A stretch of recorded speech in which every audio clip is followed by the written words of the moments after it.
तो ओरिजिनली अगर ट्रेवल होती बिट्स तो वो 264 होनी थी, आपने उसको क्या किया कि 122 पे ले आए, ये आपने मिनिमाइज किया। सो पहला स्टेप क्या था कि आपने अपने मैसेज को फ्रीक्वेंसी टेबल्स में डिस्ट्रीब्यूट करना है।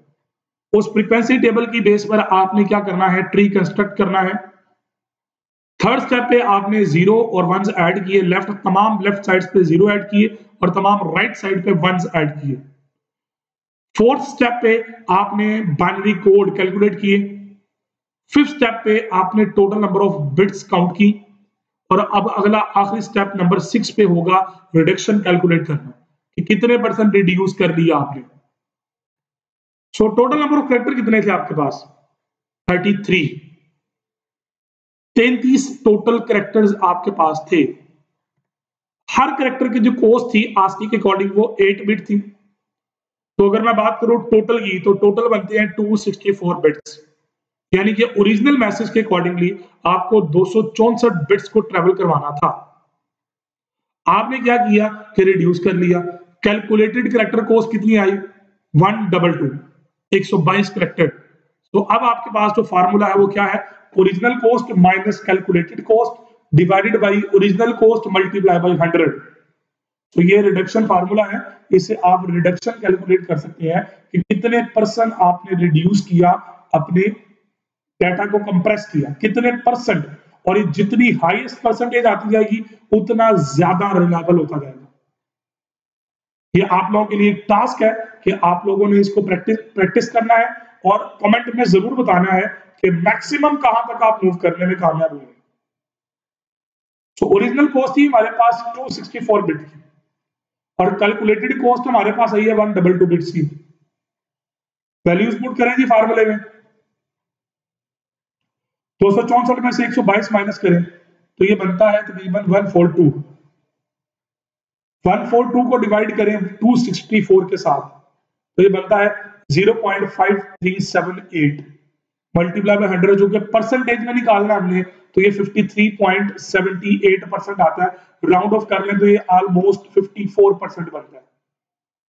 तो मैंने जो तरीकाकार यूज किया और मेरे अकॉर्डिंगली मैंने इसको 54% तक रिड्यूस किया है। नाउ इट्स योर टर्न, आपने बताना है कि आपने कितने परसेंट रिड्यूस करने में कामयाब हुए। जितना ज्यादा रिड्यूस करने में कामयाब होंगे उतनी ज्यादा अच्छी आपके एल्गोरिथम की स्ट्रेटेजीज अप्लाई होंगी।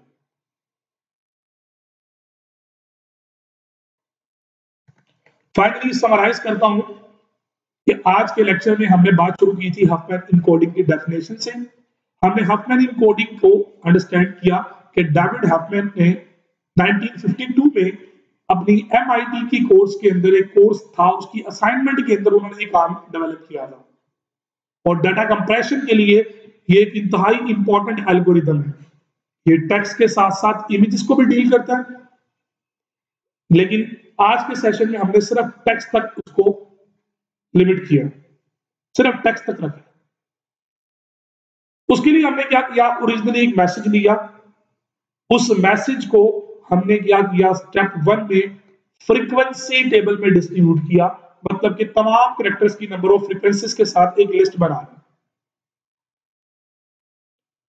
उसके बाद हमने क्या किया कि अपनी फ्रीक्वेंसी टेबल के अंदर जो सबसे कम फ्रीक्वेंसी वाले कैरेक्टर्स थे उनको लेवल 1 पे रख स्टार्ट किया और उनकी फ्रीक्वेंसीज को टोटल करके पेयर की फॉर्म में उसकी रूट के अंदर ऐड करते गए।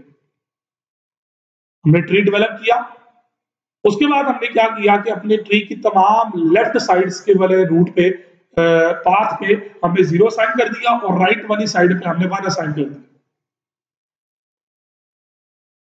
फिर उसके बाद हमने उनके बाइनरी कोड जनरेट करना शुरू किए। रूट से उस नोड जो करंटली आप देख रहे हैं उस कैरेक्टर की नोड तक का एक पाथ था, उस पाथ से 0s और 1 की फॉर्म में आपने रीड करते हुए कोड निकाल लिए। उन कोड्स को फिर आपने कैलकुलेट करके बताया कि जनाब इतनी बिट्स हमारी बच गई जो ट्रेवल होंगे। तो कहां 264 बिट्स और कहां 122 बिट्स। शायद ये आपको देखने में लग रहा होगा बहुत कम माइनसिंग है, इतना को फर्क नहीं पड़ा जनाबे वाला। आप जरा 1,00,000 बिट्स को जब रिड्यूस करते हैं, फॉर एग्जांपल आप उसको ले आते हैं 1000 के अंदर, तो 99,000 बिट्स को आपने रिड्यूस किया। ये विन RAR, विनज़िप और इस तरह के जितने एक्सट्रैक्टिंग टाइप सॉफ्टवेयर हैं वो कंप्रेशन स्कीम्स को यूज करते हैं। उम्मीद करता हूं कि आज के सेशन को आप लोगों ने अच्छे तरीके से अंडरस्टैंड किया होगा। प्रैक्टिस भी साथ साथ एग्जाम्पल की होगी। कमेंट जरूर कीजिएगा, जरूर बताएं कि आपने इस लेक्चर में क्या सीखा और आपने कितने % रिड्यूस किया।